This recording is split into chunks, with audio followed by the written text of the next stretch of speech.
lo que es los nombres de Dios. Y hoy vamos a estudiar rápidamente, o vamos a hablar, porque estudiarlo en este momento no vamos a poder hacer por completo, pero vamos a empezar a hablar sobre este tema. Y el nombre que vamos a hablar es el Roí, E-L-R-R-O-I, sin H intermedia, el Roí, porque el Roí con H intermedia tiene otro significado, ¿cierto? ¿Sí se acuerdan? Este es el Dios que me ve y el otro es como Dios es mi pastor. Mi pastor. No, Dios es mi pastor. El Rojí es Dios es mi pastor. Y habla el de Roí, Salmo este es el Dios 23, que me de ve. cuando se refiere al Salmo Ella es la 23. mejor estudiante del curso de teología. ¿No hay nota? También es la secretaria y hace muchas otras actividades. Vean, Mari, necesito que grabes la charla y que le digas a todos los que no vinieron porque voy a dar algunos anuncios importantes. Dentro de 8 días nos reunimos igual. Hoy les pido excusas porque pues tenía la comida entre el horno y era más complicado. No calculé bien el tiempo y ya cuando me di cuenta ya ni estaba empezando el proceso como para dejarlos abandonados a su suerte el cordero entre el horno, ni estaba, mejor dicho, ya estaba era por término, o sea, ni estábamos en un punto bien crítico, entonces ya ni se podía apagar ni se podía dejar abandonado, o sea, si lo apagábamos en ese momento y si lo dejábamos abandonado, se dañaba todo el proceso. Entonces tocaba así, pero la próxima semana ya me organizo mejor en el tiempo. ¿Tú vas a estar la otra semana en Bogotá? Ah, estás cordialmente invitado. El otro sábado, para que necesito que me ayudes con esto, que voy a anunciar. El otro sábado les voy a pedir que todas las semanas, que ya no tienen novenas navideñas, hermano Ezequiel, esta semana oren y pídanle a Dios guianza, porque siempre que uno termina un año, termina como con cierto sinsabor de cosas que no logró hacer, por cosas que faltaron, cosas que uno tal vez hubiera querido lograr y no se lograron. Pero hay que entender que hay muchas cosas, Dios para entregarle a uno las cosas que uno anhela y necesita, para él no es nada, hacerlo caer ya mismo desde el cielo, así como hizo caer y llover el maná del cielo. El asunto es que si Dios no nos entrega ciertas cosas en determinado momento es porque uno, o está probando nuestro corazón, o dos, lo que estamos pidiendo no es lo que nos conviene recibir en el momento. Entonces vamos a tener paz y vamos a tener calma. Pero les voy a pedir, ya cerrando el año, que tomen un tiempo para orar y se sienten a escribir en una agendita nueva, o sea, desde ahorita busquen la agenda para el otro año, búsquense un cuadernito nuevo para el otro año. Y este sábado lo vamos a estrenar porque durante la semana quiero que no se frustren mirando lo que no pasó, sino que empiecen a mirar, dice el apóstol Pablo, ciertamente hago una cosa, dejo lo que ya pasó atrás y dice, me extiendo a lo próximo que viene, hacia la meta de mi supremo llamamiento.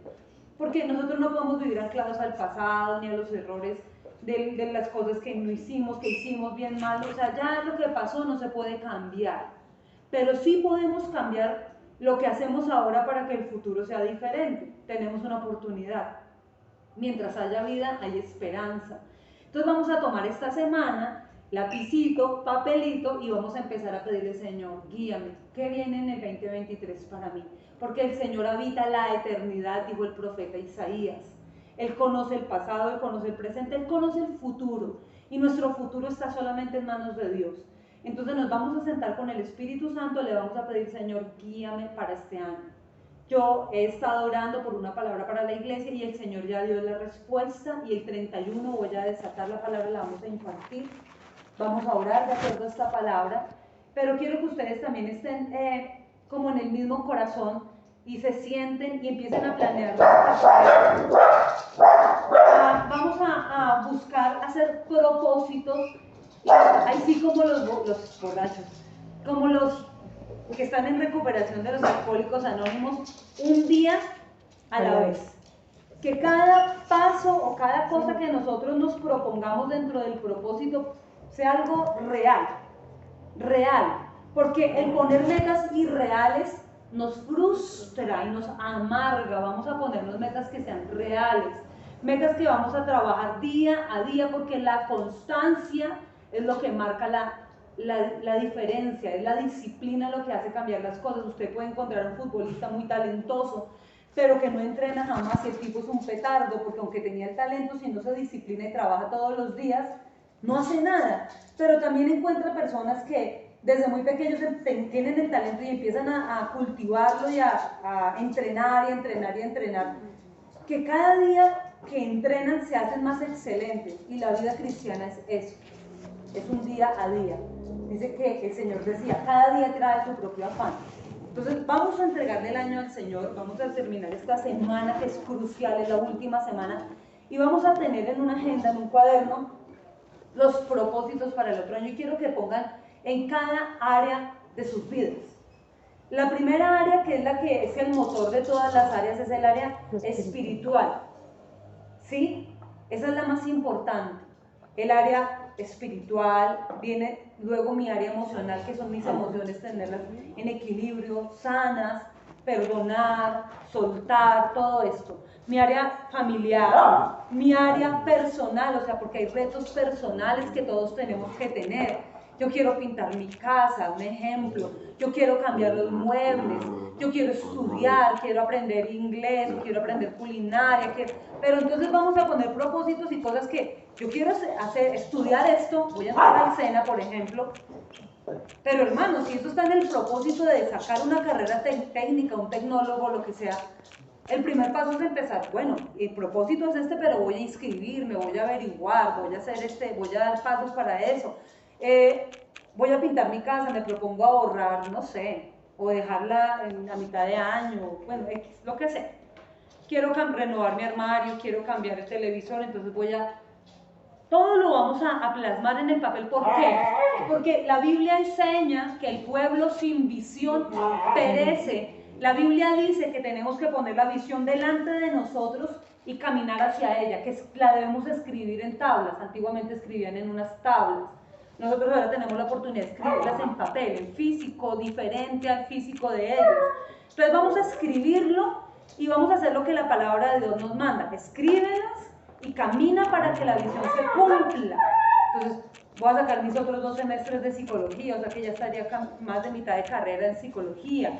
Voy a hacer esto, mi empresa voy a linearla para este lado, mi emprendimiento va a enfocarse en esto.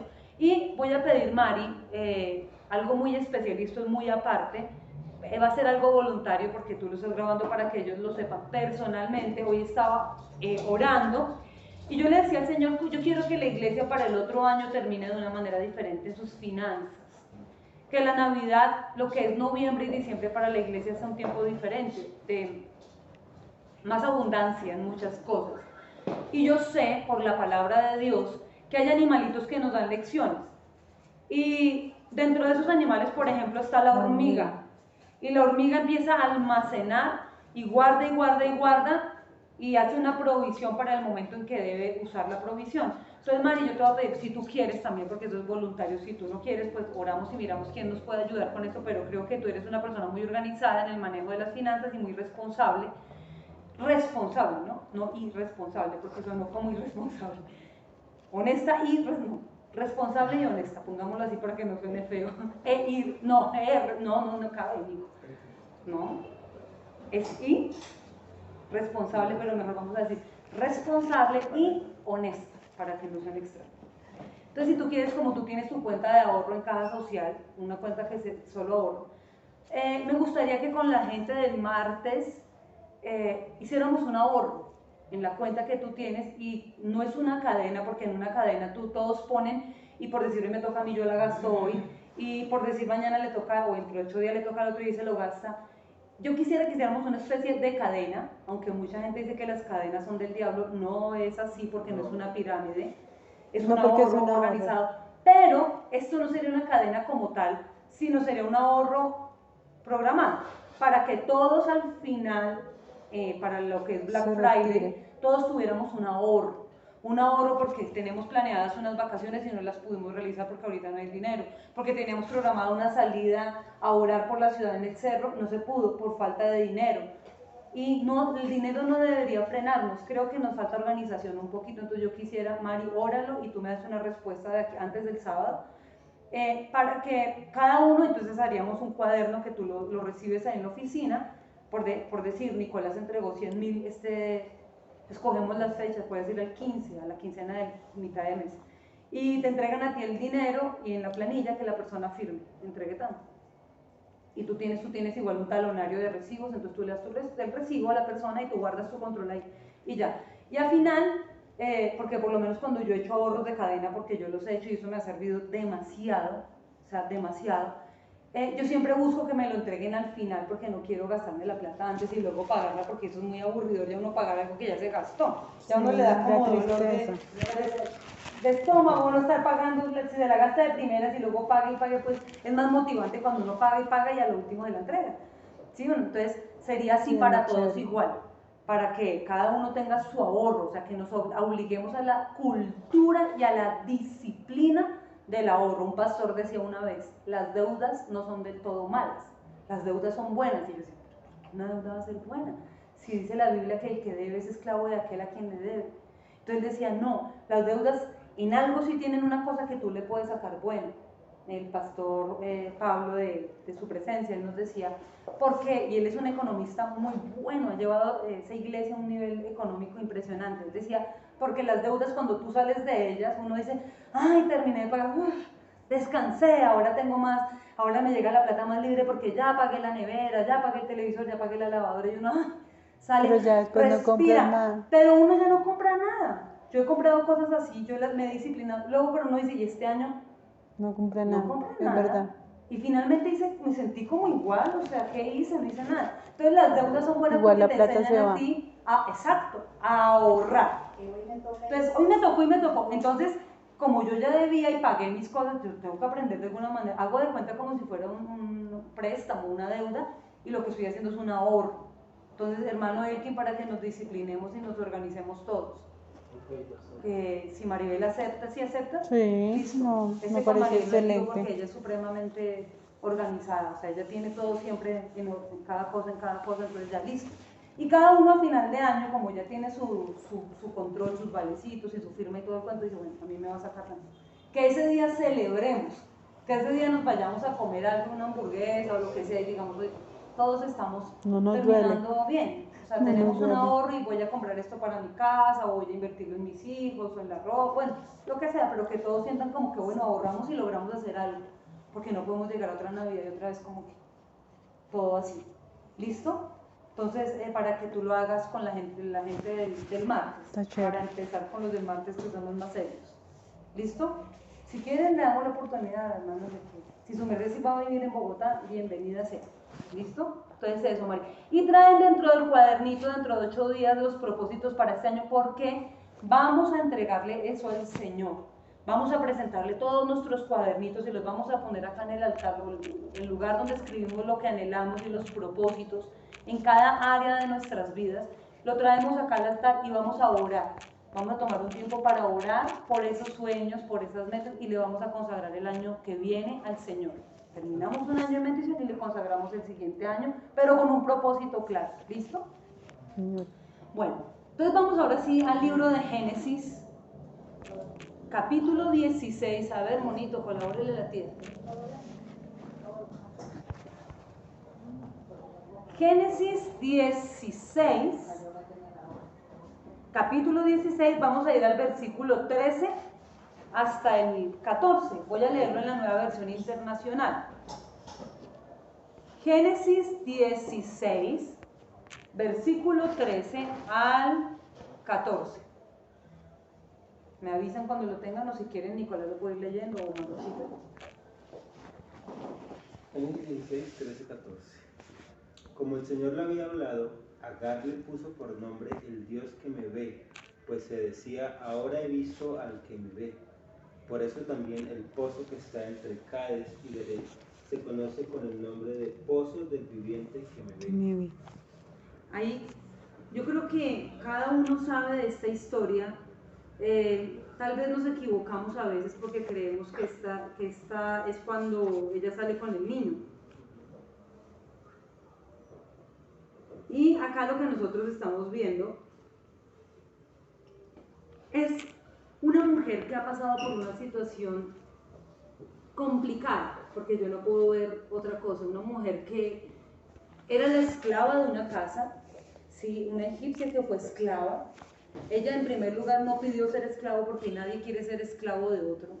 Ninguno de nosotros a veces tenemos que vivir bajo ciertos yugos de opresión y no es fácil vivir cuando uno tiene un yugo de opresión, cuando uno tiene un yugo que lo lastima, que no lo deja mover en libertad, que no lo deja crecer, porque es que el yugo tiene varias connotaciones, ustedes saben en la esclavitud.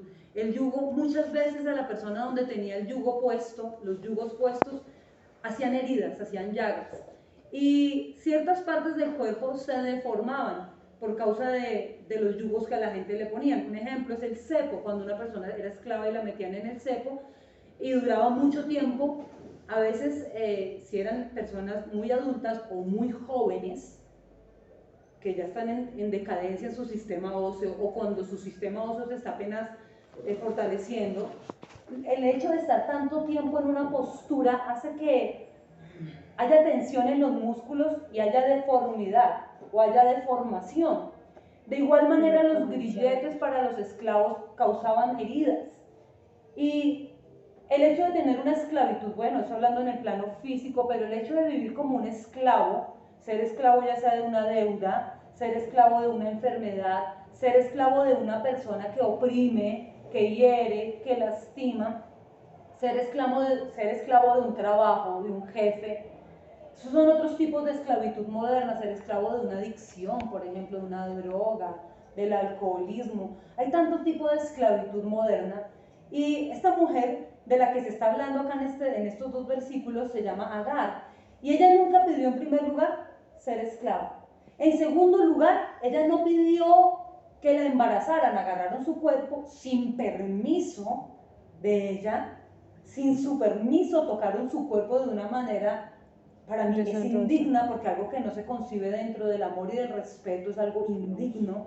Fue tomado su cuerpo a la fuerza simplemente por la condición de vulnerabilidad que tenía ella, y ese es un tipo de abuso y de esclavitud, porque la esclavitud genera abusos, injusticias, y su cuerpo fue abusado, fue tomado, y su vientre prácticamente fue un vientre en alquiler sin el permiso de ella, porque hay gente que lo hace en la actualidad y ok, pero en el caso de ella fue a la fuerza y fue embarazada. Y cuando ella se encuentra en embarazo, ella tiene una actitud de menosprecio hacia la persona que la menospreció a ella.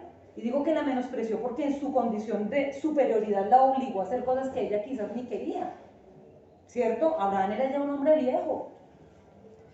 Y tal vez el corazón de esta jovencita estaba comprometida en otra persona, en otro joven, o en otro hombre, en alguien de su edad, de su raza, de su nacionalidad, ¿por qué no? Sus emociones. Y tener que entregarle su cuerpo por obligación no hablemos, bueno, es el padre de la fe, pero es un anciano, es un viejo. Tener que hacer algo por la fuerza. Y aparte, tener que estar en silencio y tener que hacer trabajos en su estado. Entonces ella en el momento que queda en embarazo menosprecia a quien le había menospreciado a ella antes. Pero ¿saben qué veo yo? Que aunque Sara es la mujer de la promesa, Abraham el hombre de la promesa, por encima de que haya una promesa, siempre hay un Dios que es justo. Y el Dios que es justo es el Dios que todo lo ve. Puede haber una persona que tenga una promesa sobre su vida, como la tenía Sara, la jefe o la dueña de ella. Ella tenía una promesa sobre su vida. Ella era la dura, la rica y la mujer potentada en ese momento. Y sobre ella había promesa, sobre Abraham había una promesa. Pero el hecho de que ellos fueran los de la promesa no desconocía los ojos de Dios, que había una jovencita que era esclava y que aunque era una impía, una egipcia, aunque ella era alguien no de la raza, no del pueblo, no de la promesa, Dios a pesar de eso dice, no hombre, lo que hicieron acá fue injusto. Y cuando tienen ese rollo, porque las mujeres somos por naturaleza muy territoriales, una mujer tiene su cocina y es su espacio, una mujer quiere, no me toquen, no me ensucien, tengo todo listo, su casa, uno la decora como uno quiere, que alguien llegue a la casa de uno y venga, quite esto, póngaselo, pues que es mi casa, las mujeres tenemos nuestro espacio. Y somos por naturaleza así porque somos defensoras del espacio, es algo que Dios puso en nosotras, no está mal. Y entonces empieza el rollo entre estas dos viejas.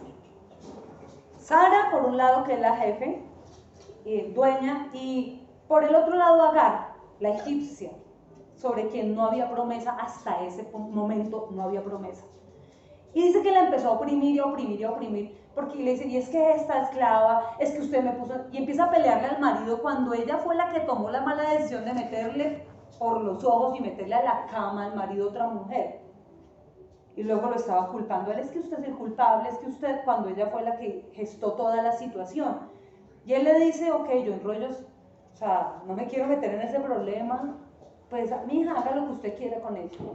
Y actuó mal él porque actuó por omisión, porque tenía que haber actuado en justicia por amor a un Dios justo. Entonces le dice, haga con la esclava, es suya, haga lo que le dé la gana. En otras palabras, haga con ella lo que quiera, lo que bien le parezca. Y esta mujer empezó a oprimirla, a maltratarla y a oprimirla y a maltratarla, sabiendo que esta joven estaba en embarazo y la empezó a oprimir. Y es complicado cuando uno pasa por un embarazo y aparte en el embarazo tiene que trabajar y trabajar de más. Lo digo, mi primer embarazo en la universidad, en la empresa en la que estaba solo trabajaban hombres, era un ambiente demasiado hostil. Y esas náuseas, todo me fastidiaba, el olor a todo me molestaba y me sentía en un ambiente tan complicado, aparte gente fastidiosísima, donde el lugar donde estaba, que a veces ni siquiera alcanzaba a llegar al baño para devolver lo que no me había comido porque se la pasa uno regresando todo. Y es complicado, es complicado. Lindo de las mamás que pueden quedarse en la casa y vivir su embarazo, toda su lactancia, todo en casa, pues chévere. Pero cuando uno le toca salir a trabajar y aparte salir a estudiar y aparte limpiar una casa y aparte sacar adelante un ministerio, se hace un poco más pesado. Ahora, dice que esta mujer, por causa de la opresión que estaba viviendo, decidió salir huyendo de la casa, pero allí tenía comida, pero allí había una estabilidad, allá había un techo, allá había gente que la protegía porque estaban los guardaespaldas de Abraham, la gente de guerra que él tenía, estaban más siervos, estaba en un ambiente, digamos, más seguro, pero ella, a causa de la opresión, decide salir, porque hay momentos que la opresión hiere tanto que las personas deciden salir. Y me parece impactante porque dice que en este momento el Señor le habló a ella y dice que en este punto el Señor le da una promesa a ella. Eso está en el libro de Génesis, en todo el capítulo 16 ustedes pueden ver. El Señor le dice, no, estás en embarazo, tienes que regresar y tu hijo será una nación grande, y le da una promesa, y va a ser un tipo de guerra, va a pelear contra todo el mundo y todo el mundo le va a pelear a él. Y hasta el día de hoy, toda esa zona de Arabia que son descendientes de Agar, miren las noticias, se la pasan dándose plomo a toda hora, tirando bombas.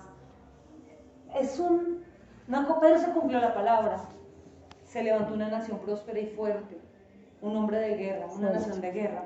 Acá es donde vemos en la palabra de Dios cómo sale el nombre de Dios, el Roí. Quiero que se aprendan esa palabra. ¿Cómo es Ezequiel? El Roí, porque ella dice, he visto al Dios que me ve. Quiere decir esto lo siguiente, que Dios estaba mirando la injusticia, que Dios estaba mirando la humillación, que Dios estaba mirando el oprobio, que Dios había visto el abuso, que Dios había visto el maltrato, que el Señor había visto la esclavitud, que el Señor había visto que a esta mujer le habían transgredido todos los límites, y Dios, que ve todas las cosas, es un Dios justo para defender al que es desvalido y al que sufre. Es lo que hace en el caso de esta mujer. Y es la primera palabra, es el primer nombre con el que arrancamos, el Dios que me ve. Ahora, esa es como la parte, podríamos decir, introductoria al nombre. Quiero que miremos, para terminar, Juan 1, 43 al 51.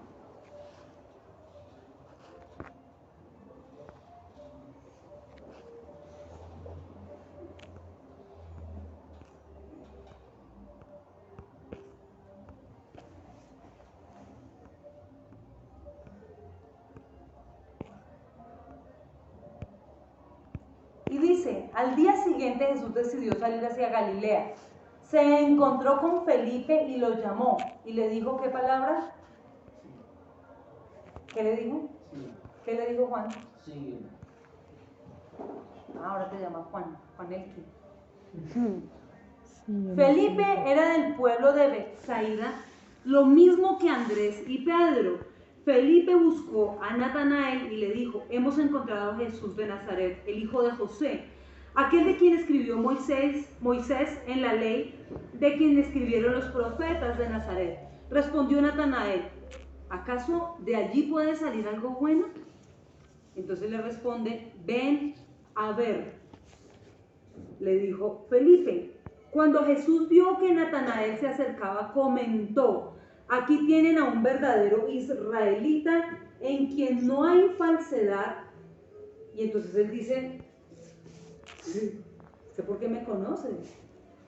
Le responde Jesús, antes de que Felipe te llamara, cuando aún estabas bajo la higuera, ya te había visto, Rabí, tú eres el Hijo de Dios, tú eres el Rey de Israel, declaró Natanael. Jesús le dijo, ¿lo crees porque te dije que te vi cuando estabas debajo de la higuera?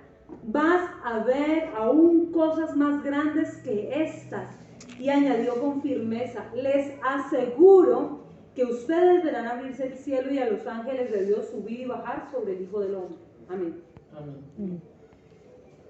Acá podemos ver a el Roí, un Dios que lo vio. Acá hay un asunto, y es que Dios ve la injusticia que nos han hecho, pero el Señor también ve las injusticias que nosotros a veces cometemos con otros, porque esto no es la ley del embudo, lo ancho para mí, lo angosto para los demás. Dios ve acá, Dios ve allá. Dios ve en todos los sentidos porque Él es omnisciente y Él es omnipresente. Él todo lo ve, Él todo lo conoce.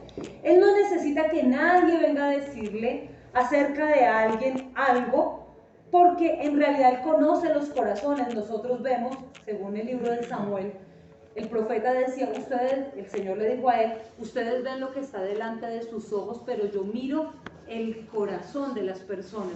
Por eso dice que el Señor no se fiaba de ellos, Cristo, hablando de Jesús, dice, Él no se fiaba de ellos porque Él sabía lo que había en el corazón, refiriéndose a los fariseos.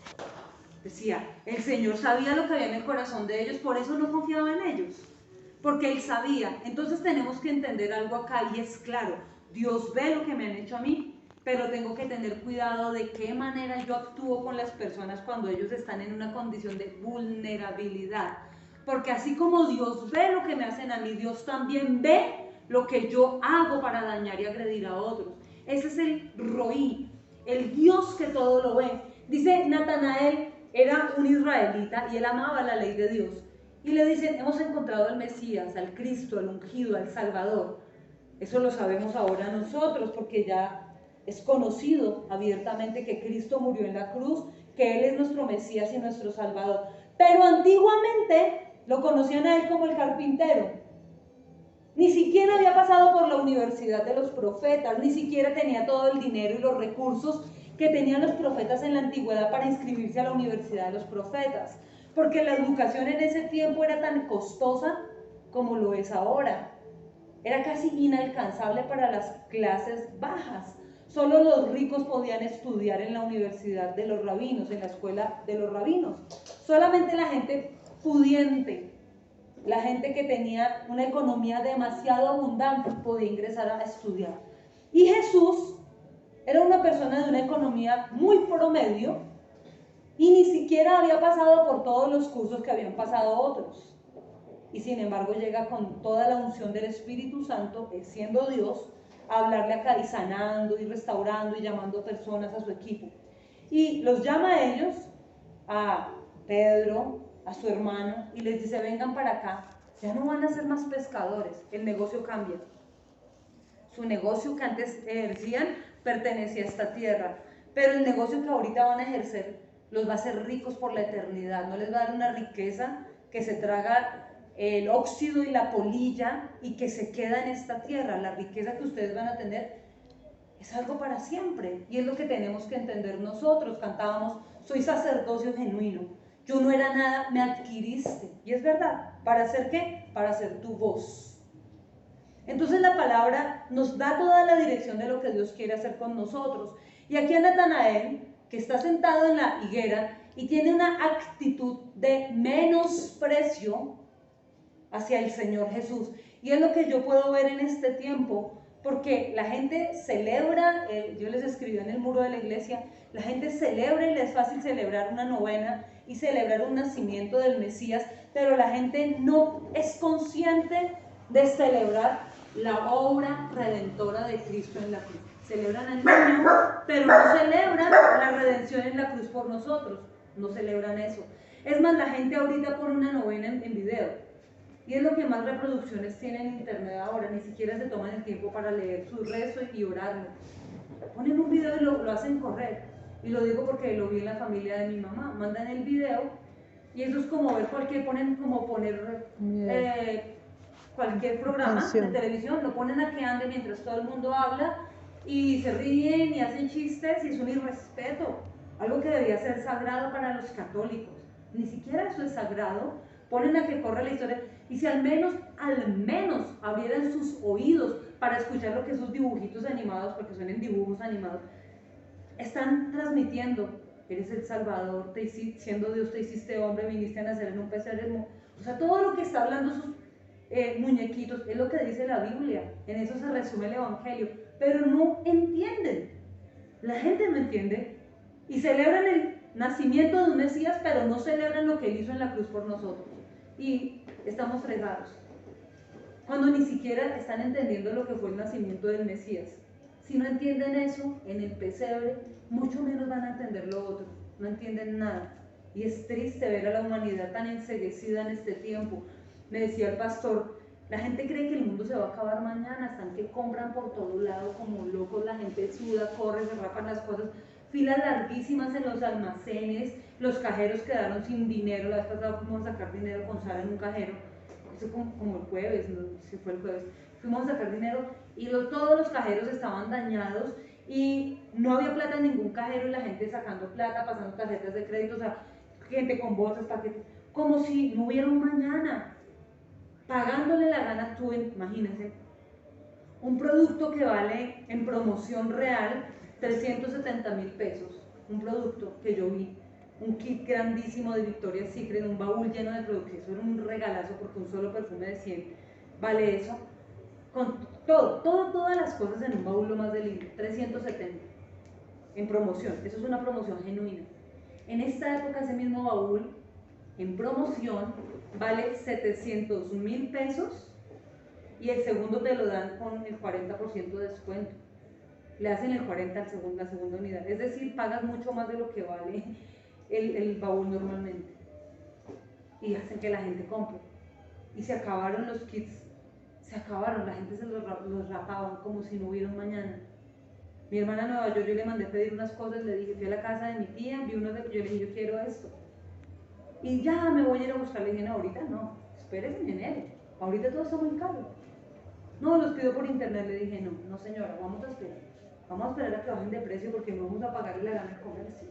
Es absurdo, la gente se mueve, hoy tienen que estar tomando, la gente tiene que emborracharse porque si no, no hay vida, no hay nada, si no hay fiesta, si no hay trago, eso mejor dicho. O sea, la gente tiene una ignorancia de verdad de lo que es realmente importante. Creen que su vida gira en torno a ser pescadores de peces, como Pedro y su hermano. El sustento, la pesca, es lo que como, lo que toca vivir el ahora, porque mañana no sabemos, porque el COVID nos encerró, porque por fin podemos salir sin tapabocas. Mentira.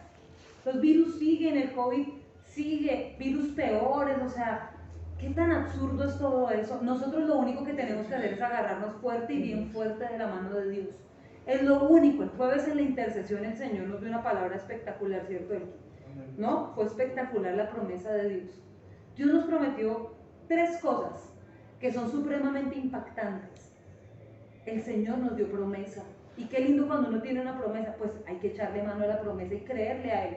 Hay que creer, hay que soñar y hay que creer. Pero todo agarrados de Dios. Entonces, no me voy a ir a emborrachar, no es que ahorita si no hay fiesta, es que no el estrene, es que la rumba, es que no sé qué. Yo digo, la gente, está bueno, si la persona tiene, pues gloria a Dios, si no, pues, o sea, eso no puede ser lo que nos mueve a nosotros, no nos puede mover eso. Un hijo de Dios puede estrenar todos los días, todos. Conocí un siervo de Dios que todos los días estrenaba. No repetía ropa, se ponía una ropa y el otro día la ofrendaba porque tenía otra ropa nueva esperando, haciéndole colita, filita para que estrenara. Y así todo el tiempo. Este año se acababa y finalizando el año regalaba el apartamento amoblado y todo para un discípulo de él porque le regalaban otra casa. Benson y Dajosa, un hombre, un profeta de una prosperidad increíble, increíble, increíble. Una administración, ya partió con el Señor, pero aprendí tantas cosas. Cuando Dios quiere darle a él, se lo dio. Genial por él. Dios lo quiso consentir de esa manera. Pero ese no es el todo del todo, hermano. Hay gente que todos los 365 días tiene que repetir. 365 veces tiene que repetir. Bueno, y gloria a Dios. ¿Qué dijo Job? ¿Qué dijo Job? Desnudo salí del vientre de mi madre, desnudo voy a partir de esta tierra. Dios dio, Dios quitó, sea el nombre de Jehová bendito, amén y amén. Eso es. Guárdalo. Sin embargo, Dios a Job, por ser tan fundamental en su fe, tan aferrado a su fe en Dios, Dios le entregó dos cosas, restauración y restitución, dos. Amén. Y de eso vamos a hablar la próxima semana, de esos dos términos vamos a hablar, porque es la palabra para el otro año. Restauración y restitución son dos cosas diferentes, diferentes. Es lo que Dios quiere hacer. Pero ahora, como dijeron los muchachos que estaban allá metidos en tremendo problema, dijeron, si Dios nos salva de esta situación, de este problema, si el Señor nos salva, Él lo puede hacer. Pero si no, también. Pero si no quiere hacerlo y nos deja que nos muramos acá en este calor tan insoportable, pues finalmente sea que lo haga o no, seguimos con Dios. Ese tiene que ser el corazón de nosotros. Amén. Cuando el corazón es así, Dios dice, no, bien, estás preparado para administrar lo que yo tengo para ti. Qué lindo cuando uno adora a Dios, cuando Él le da arroz con huevo frito y uno dice gloria a Dios y ora por los alimentos y levanta su plato y dice, Señor, gracias por este arroz con huevo. Gracias, gracias por comer arroz con huevo. Gracias, Dios. Tengo un plato, tengo arroz y huevo para comer. Ah, bueno, el bonus, unas tajaditas de madurito y agua de panela. Ay, qué bendición. Qué lindo cuando uno también se puede sentar a comer, qué sé yo, filete de corvina, que es uno de los pescados más costoso, la corvina, o el salmón, o el filete de atún, o ¿cómo se llama esta carne? ¿Lomito? Tomahawk, Ah. que solo una piecita así de carne vale 50.000, esa me está esperando allá en la nevera. No la he preparado, una piecita así vale 50.000 pesos, un tomahawk. Gloria a Dios. Pero cuando me esté comiendo ese tomahawk, les cuento, un pedacito de carne así de 50.000, les voy a comentar, ¿no? Porque no alcanzo a compartirles. Pero ese mismo día le daré las mismas gracias a Dios que le doy cuando tomo agua de panela con arroz y huevos. Y huevito. Gloria a Dios. Sí, tenemos que ser felices y tener contentamiento. Hay momentos de mucha abundancia y muchísima, donde uno ve demasiados ceros en sus cuentas de ahorro. Y hay momentos cuando uno va y mira el banco y le quedan 200 pesos. Y gloria a Dios por eso. De igual manera, el mismo Dios que estuvo en la época de todos los ceros es el mismo que está ahorita y puede suplir. Y hace más Dios con poco que con mucho, porque en lo poco Dios multiplica y se lleva la gloria solamente a Él. Así es de que vamos a tener un buen corazón. Dios es el que nos le dice, me impacta esto porque Natanael tiene una actitud de menosprecio. Sí. de menosprecio. Puede salir algo. ¿Y allá hay algo bueno en ese lugar? ¿De dónde es el hermano John? De las columnas. ¿Acaso en las columnas podrá haber algo bueno? ¿Y acaso el barrio de las columnas levantará algo bueno? Y puede decir, ¿y acaso es que de Galilea, de allá puede salir, de allá? ¿De dónde? ¿Ah? De allá puede salir alguna cosa, algo bueno saldrá de ese lugarucho donde me están diciendo que viene el Mesías. De Ciudad Bolívar puede salir algo bueno. De Ciudad Jardín puede salir algo bueno. De Santa Ana, de Los Sauces. ¿Acaso podrá salir algo bueno del sur? Yo tenía un conocido, un amigo en la otra iglesia cuando empecé, que decía, ay no, terrible, todas las niñas que he conocido que medio son bonitas, porque el tipo era... lo malo es que todas viven las bonitas de la 1 de mayo hacia allá. Así. Sí. Todo un play. Entonces yo decía, ay no, pues. Sí, le dije, no, mijito, ¿usted qué? Criado con morcilla y delicado del estómago, pues. Me sacó la piedra porque dije, ¿sus papás de dónde vienen? Sí, tienen mucho dinero ahorita, muchísimo dinero, pero usted no sabe a su papá y a su mamá, les tocó dormir en el piso. A ellos les tocó con las uñas, mijo, para que usted ahorita disfrute todo lo que tiene. Así de que ellos vienen de más lejitos de la 1 de mayo, por si quieres saberlo. Entonces cierra la boquita. ¿Sí? Natanael dice, ¿acaso de allá puede salir algo bueno? Y entonces Jesús cuando lo ve dice, ay, ahí viene un israelita, mírenlo, sí, en este hombre no hay engaño.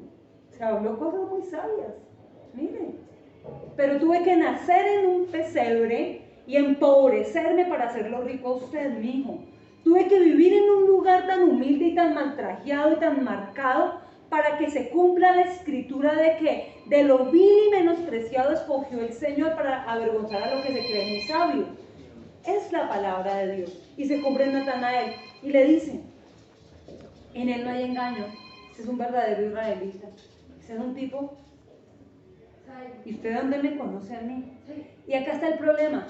Miren, Dios te conoce a ti. Dios me conoce a mí. Juan David, Dios te conoce a ti. Él te conoce a ti. Él me conoce a mí. La pregunta es, ¿tú conoces a Dios? ¿Tú conoces a Jesús? Sara, ¿tú conoces a Jesús? Elkin, ¿tú lo conoces a él? Maribel, ¿tú lo conoces? Juan, Ezequiel, Nicolás y yo también. La tía se nos escapó de la confrontación. ¿Conocemos? Porque el Señor conoce, el Señor te conoce a ti. El Señor conoce a un Natanael que aún con menosprecio un 24 de diciembre querer venir al templo. Ay, no, porque el sancocho, la pollada, la sanduchada, ¿sí me entienden? El Señor conoce a cada uno de nosotros, pero el asunto es, nosotros le conocemos a Él. Porque cuando le dice, ven y sígueme, es más, le dice, sígueme. La palabra sígueme en griego es una orden. Ya vamos a terminar, chicos, para que vayan. Pero la palabra sígueme es una orden. En griego, cada vez que Cristo llamó a alguien y le dijo sígueme, era un mandato inmediato.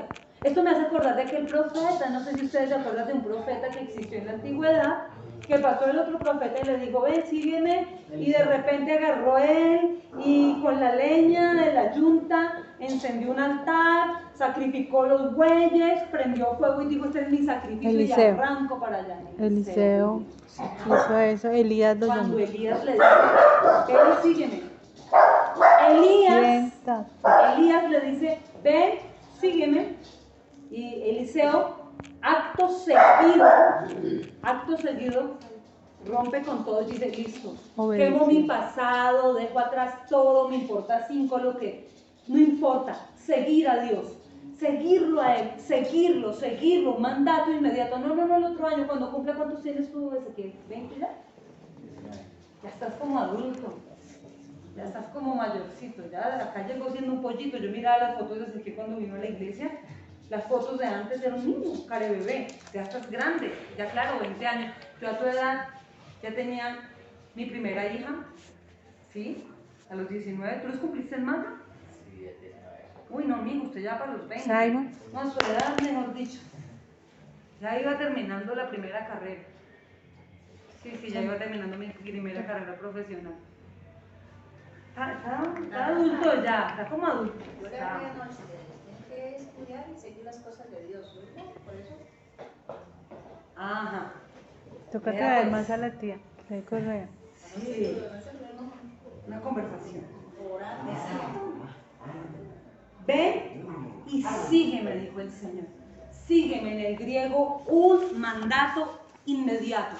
Hay muchos cristianos, entre comillas, pero hay pocos seguidores de Cristo. Eso quiere decir discípulos, porque la palabra sígueme en griego abarca, todo lo que yo estudié abarca muchas más cosas. Seguir, es decir, dejo mi manera de pensar para adoptar los pensamientos de Cristo. Dejo mi manera de vivir para vivir a la manera de Cristo. Voy a ser su discípulo, su seguidor. Para donde Él vaya, voy a ir yo. A donde Él se mueva, voy a ir yo. Donde Él se quede quieto, y me voy a quedar. Es hacer los sueños de Dios, no mis propios sueños. Es hacer la voluntad de Dios, no mi propia voluntad. Eso implica la palabra sígueme. Y era el mandato que Cristo, o sea, uno dice, ay, pero esos 12 discípulos tan bellos, bueno, solamente Judas que salió bien tráfuga, pero el resto eran gente, miren, ellos se tomaron en serio las palabras de Cristo porque les dijo, sígueme, sígueme. Y la palabra sígueme era lo que hizo Eliseo. Voy a dejar mi pasado atrás y voy a arrancar una vida nueva, una manera diferente de pensar, un lenguaje. Hemos hablado mucho sobre el lenguaje, las palabras. No puede haber dentro del pueblo de Dios gente con un lenguaje vulgar, gente con un lenguaje soez, con un lenguaje grotesco, con un lenguaje maldiciente, con un lenguaje doble sentido, verde, o sea, negativo. Todo lo contrario a la fe, dice la Biblia. Todo lo que es contrario a la fe es pecado. O sea, sí o sí, mis palabras tienen que cambiar.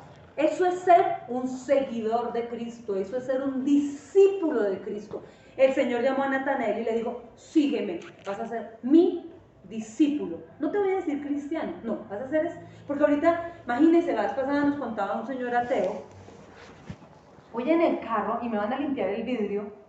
Y él dice, no, porque cada vez que me limpian el vidrio no me dejan viendo nada, porque le echan como una suerte de jabón con grasa, un agua que sacan de las alcantarillas. Yo he visto cómo cogen y envasan agua negra y limpian y echan un poco de espuma y ¡ay, la moneda! Entonces él dice, no, por favor, no me toque el vidrio. Lo acabé de lavar, o sea, tengo como mirar, qué feo uno manejar con un vidrio sucio, eso uno lo distrae. Manejar con un vidrio sucio es terrible. Algo que le haga reflejo en el... Para mí, bueno, para por ejemplo otras personas no, pero para mí tener algo ahí, un elemento distractor, eso manejar es pésimo. Una hoja adelante que le dé reflejo al panorámico, yo siento que soy como en la cuarta dimensión. A mí no me funciona manejar, me toca limpio y despejado para poder manejar tranquila. Que no me hablen mejor, si no me hablan mejor, sí, estoy concentrada. Y entonces dice él al Señor, no me limpie el vidrio. Y el Señor, bueno, tranquilo, que Dios lo bendiga. Echó como su madrazo. Eso dijo, santo. digo, ¿sabe que me echaron un madrazo? Usando a Dios de por medio. Se volvió la frase de mucha gente, decía el señor ateo. Que Dios lo bendiga. ¿Me regala con pan? No. Ah, bueno, que Dios lo bendiga. La gente usa el Dios te bendiga como una suerte de ofensa, de madrazo, sin decir el madrazo. Entonces, hay muchos que, ay, amén, la palabra de ahorita, ay, muchas bendiciones, ay, amén, amén, sí, gloria a Dios. Es un lenguaje que se volvió como muy inclusivo, un lenguaje como muy incluyente, pero en realidad lo que Dios pide de nuestro corazón es un corazón rendido a los pies de Cristo, verdaderos seguidores de Cristo. Dios nos ve. Ahora, el que nos conoce y el que nos ve es conocido por nosotros. Que no nos pase como Agar, que dijo, ay, ahora veo al Dios que me ve. Que no le pase como a Natanael, ay, tú eres el Cristo. ¿Por qué? Porque te dije que te conocí. ¡Ah! Ahora te veo. Ahora te veo. Pero antes no te había visto. Ocupémonos de ver al Señor y de conocerlo a Él. Porque es real y Él a nosotros sí nos conoce. Amén.